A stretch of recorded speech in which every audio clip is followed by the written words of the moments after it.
Joe here with the Rideshare Guy, and today we're going to look at what the upfront details look like in the Lyft driver app in 2025.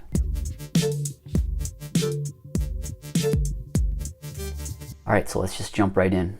Alright, so here's what it looks like when you receive a request. You have about 15 seconds to look at all of this information and decide if you want to accept the request or not. On Lyft, it's 15 seconds. On Uber, it's 10 seconds. I much prefer the extra 5 seconds that you get on Lyft. As far as the upfront details, at the very top there, you'll see the upfront fare. Then below that, it'll show the estimated hourly rate for the ride. And this estimated hourly rate is for the entirety of the ride, both the pickup and the drop-off. Then you have the time and distance to the pickup location, and you'll see the cross streets and city of the pickup location. Then you have the time and distance from the pickup location to the drop-off location, and the cross streets and city of the drop-off location. Below that, if your passenger has a profile picture, you'll see this here. You'll also see if they're verified. For years, drivers have had to be verified on the platform, and riders are not yet required to verify, but a lot of them have been verified, and you will see that here. Then you'll see the passenger's rating, and also on the bottom right there, you'll see that this is a standard Lyft ride, but if this was an XL, an extra comfort, or a black ride, that would display here. And then at the bottom, there's the accept button. And if you do want to decline the request, you can select the X on the very top right of the map.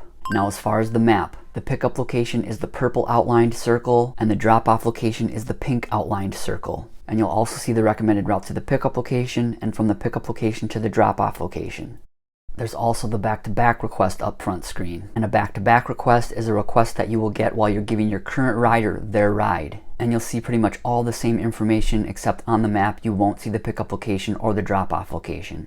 Also, I don't have a screenshot, but if the rider ever adds stops before they make the request, you'll see that on the upfront fare screen. And anytime I see those requests that have stops in them added before the request, I almost decline those all the time. Requests with stops are oftentimes not great experiences. Alright, so that's the upfront info. Now, what can you do with this information? The main things I look at are the upfront fare, obviously, the mileage and the duration, and then you try to calculate what you're going to earn for that ride, how much you're going to earn per mile, and what you're going to make per hour. If we look at this upfront fare screen again, the upfront fare is $15.14. And if I look at the mileage of the trip, both the pickup and the drop-off, it's about 12 miles. So this ride is paying over $1 per mile. And also I like that Lyft includes this estimated hourly rate, so they're doing that math for you. The total duration of this trip would be about 21 minutes. You extrapolate the $15.14 from 21 minutes to 60 minutes, that's $43.25 per hour. And then from there, you want to figure out which requests you're willing to accept. If, say, you want to get paid $1 per mile, you want to have that requirement. If, say, you want to get paid something like at least $30 per hour, you'll have that requirement. And then if the request meets those requirements, you can accept all of those requests and decline the requests that don't meet those requirements. Also, using the drop-off location to your advantage. If, say, you don't want to accept the request that's going to bring you way out to a rural area, you can decline those.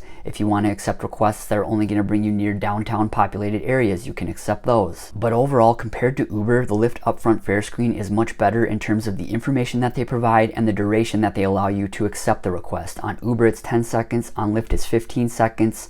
Lyft gives you that average hourly rate. Uber does not. You have to calculate that hourly rate in your head on Uber. But again, you want to figure out what you're willing to accept and how much you want to get paid in your market, how much you want to get paid per mile, what you want to get paid hourly, and filter requests based on that. For newer drivers, this might be a lot of information to process initially, but once you see enough of these screens, you do get used to it. But what do all of you think? What do you think of the Lyft upfront fare screen in 2025? What about in your particular market? How do you filter requests, and what are your requirements for what you want to get paid per mile and per hour? Leave a comment below and let us know. If you've yet to download the Solo app to help you manage your rideshare business and earn more, our referral link is in the description. We also have a free newsletter, and the link to sign up for that is in the description as well. If you've yet to watch my previous video on what the Uber upfront details look like in 2025, be sure to check that one out. Thanks again for watching, and drive safe. Thanks.